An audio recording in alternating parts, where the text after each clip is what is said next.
Shalom. This is Brother Howard of GMS Toronto, giving all praises, glory, and honor unto Yahweh, Ba'ashem Yahawashi, Ba'ashem Rakah Kodash. Double honors unto the elders and elder apostles of GMS that do rule well and that do teach well, and to the brothers on the four corners of the earth doing this work in truth and in sincerity. Shalom to you men as well.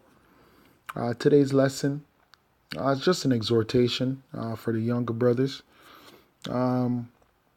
Just to stay strong, man, and stay focused in this truth. Especially being a younger brother, it can be tough, right? Because you're just basically coming out of the world, and you're learning how to balance this truth with your life. Right, you're basically learning how to go in the matrix and come out of the matrix at the same time. Right, you have to learn how to balance. Like we used to say back in the day, we used to say you have to be like Superman and Clark Kent. Right, you have to know when to basically to transform into Superman when you're in this truth, and when you're back into the world. You have to be able to transform into Clark Kent. But you have to learn how to not stay in that Clark Kent character. You have to always be ready to transform or to change back into Superman at any time. Right? So this is Ecclesiastes chapter 12 and 1. It says, "Remember now thy Creator in the days of thy youth, while the evil days come not." Right? So obviously, before the evil days come, what days are there going to be? It's going to look like good days, right? There's going to be a lot of prosperity. There's going to be a lot of riches. There's going to be a lot of marriages. There's going to be a lot of giving into marriages, right? Just like the Bible spoke of. So with these things happening around you, at times it can seduce you or it can entice you, right? To where you're just like, what am I doing with my life? You know, you might start to think about your life in that manner. But trust me, this place is polluted, right? It is all full of lies and robbery, just like the scriptures say. Always remember that. Always keep that in mind, right? This place is death, like it says in Psalms 23. This is the valley of the shadow of death. Why? Because this is a low place, right? And this low place will lead to death, no matter what you think. Everything in this world looks beautiful, right? It's all sugar-coated. But guess what? It leads to death, just like the food, right? They make the food up. The food smells good. The food smells real, but it's fake, right? It's all fake. And what does it lead to? It leads to cancer. What does cancer lead to? Cancer leads to death. And that's all that this place is full of, man. This place is full of death. Right? So you younger brothers, you just got to stay focused. Right? It says, nor the years draw nigh when thou shalt say, I have no pleasure in them. Right? So right now we have basically pleasure in these times. Right? We're going to come to a time where all hell is going to break loose. Right? All hell is going to break loose. We're going to come to a time of martial law. We're going to come to a time of when they're implementing the chip by force. Right? We're going to come to a time where they're going to bring back the guillotine. Right? There's going to be armies all throughout the cities. The cities are going to be garrisoned off. Right? So right now, we're in the time of pleasure. Right? This is the time of pleasure. You know, you brothers can go. You can go pop your woman. Right? You can go to a strip club. You know, you can go to a rub and tug, right? You can go to a massage parlor, right? You can sit in your house. You can watch TV. You can play video games. You can order food. You know what I'm saying? You could do a lot of things that bring you pleasure in this kingdom, man. Right? This kingdom is full of what? Of pleasure. So there's a lot of things that are pleasureful. Verse 2 says, while the sun or the light or the moon or the stars be not darkened. Right? So before the dark, it's what? It's light. right? So everything might seem nice right now. Yeah, it might seem nice, but it's all an illusion. This place is going to go down, right? Don't let the illusion, don't let the luster trick you. Don't let it draw you in, right? And the Most High can deceive you through women, right? Can deceive you through your family, right? Like your kids, right? Like your mother, like your father, telling you, hey, what are you doing with your life, man? Don't you want to get married? You know? Don't you want to get out of that cult that you're in? You're in a cult. You need to get out of that cult. You know? You need to worry about your life. You need to focus on your life. Right? You need to have kids. You know, for you young men that don't have any kids in this society. That's actually a blessing that you don't have any children in this society. You're not missing out on anything. It's actually a blessing that you don't have any children. Right? Like the scripture says that these kids are monsters. It says, nor the clouds return after the rain. It says, in the day when the keepers of the house shall tremble, and the strong men shall bow themselves down, and the grinders cease. So what does that mean? That means in this time, there's going to be a lot of jobs, right? And what does jobs mean? Jobs means commerce, right? So it's going to seem like everything is good. That's what it's going to seem like, right? Because of all these things is happening, it's gonna have an illusion that everything is well, right? You can go out, you can make your little bit of money, right? You have some brothers that are doing better than some brothers, right? But don't get caught up in that.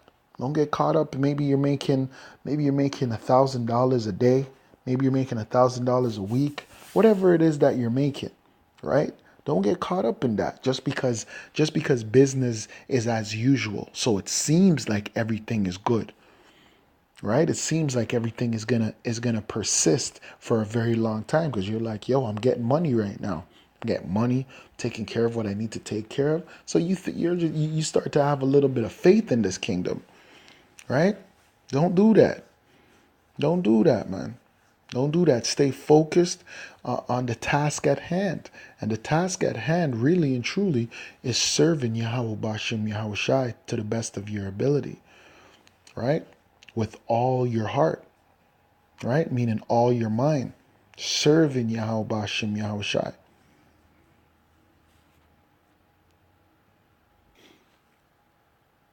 This is Baruch chapter 4, verse 28. For as it were, Slakia, for as it was your mind to go astray from Yahweh, so being returned, seek him 10 times more. Right? So that means really and truly, we don't have no time. Right? Your your pleasure should come from what? From serving Yahweh Bashem Yahweh Shai. Your mind should always be on who? Yahweh Bashem Yahweh Shai. Right? That's what it should be. Our life is to serve and to please our power. That's our life. Period. Right? And then through serving and pleasing Yahweh Bashem Yahweh Shai, that's how we're blessed. That's the only way we're gonna get blessed, brothers. Right? You want to know how to get your blessings? Serve and please Yahweh Bashem Yahweh Shai. How do you please Yahweh Shai? How do you please Yahweh? By serving them, by doing what you have to do. Right? So in this time, what can we do? You can feed the flock, right? You brothers keep making those videos, keep hitting them highways and the byways, keep showing that brotherly love, keep paying your tithes, do what you have to do, man.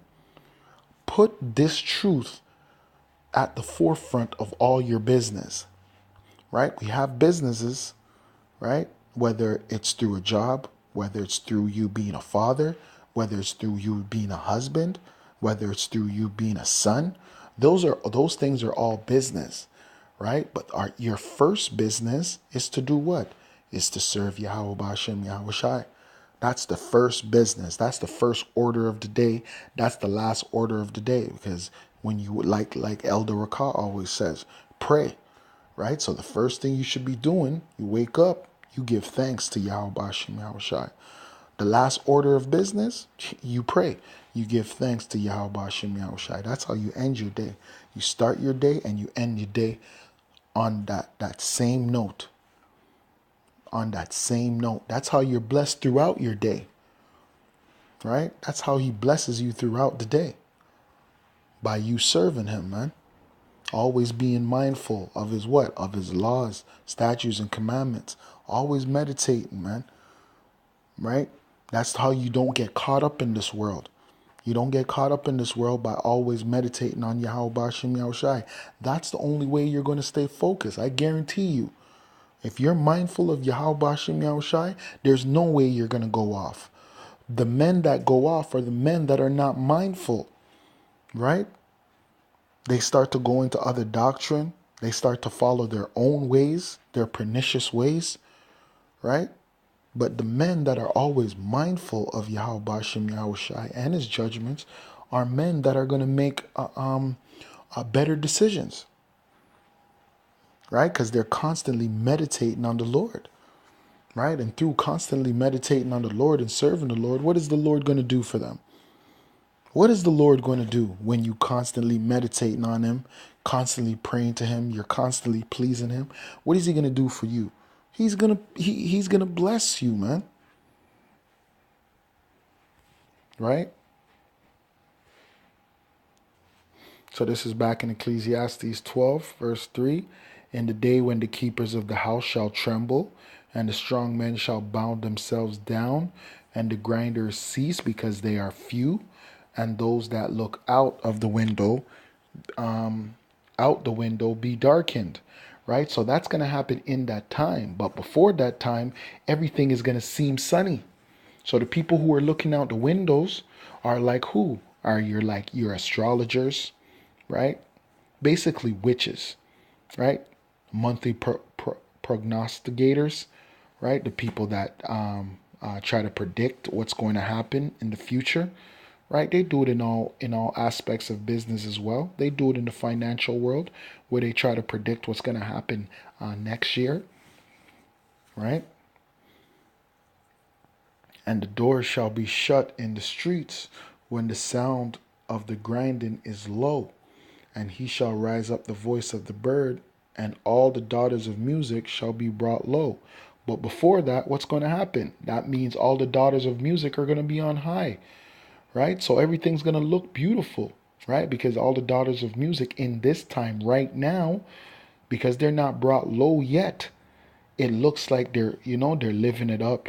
They're flossing, right? But they're going to be brought low. They're going to be brought low. They're already being brought low with the quality, right? Just by the quality of the music, it's already being brought low. But they're actually going to be brought low because in that day of martial law, guess what? Ain't nobody going to be listening to no trap. You're going to be listening to no romance song, no Celine Dion, no whoever the hell these R&B singers are. You're going to be listening to "You're the Love of My Life" and all this dumb shit. You won't have time, man. You're going to be in survival mode. Now you're going to be in survival mode. You won't have no time for that lovey-dovey shit, man. You won't care about a bitch in that time, man. You're going to be focused, man. All right? But I just wanted to make that exhortation real quick, bring that out. With that, I'd like to give all praises, glory, and honor unto Yahweh, Ba'ashem Yahushai, Ba'ashem Rakakwadash, double honors unto the elders and elder apostles of GMS, and to the brothers on the four corners of the earth doing this work in truth and in sincerity. Shalom. Until next time, Kwam Yasharallah.